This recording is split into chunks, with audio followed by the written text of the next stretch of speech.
So my name is Shane Anderson. We had a house at 14 Anglers Esplanade at Runaway Bay on the Gold Coast. We were on market for about 6 months before we ended up approaching Kit, and Kit approached us and came to us with a brand new little technique using retargeting through Facebook.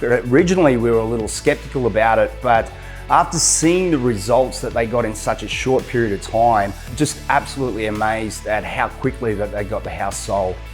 The good thing about Kit was he was so easy and approachable. He listened to what we wanted. He didn't come in with his own set ideas and his own values. He listened to what our values were and really fit into our lifestyle, making the transition of selling a home that was supposed to be a forever home extremely easy and extremely pleasant to deal with.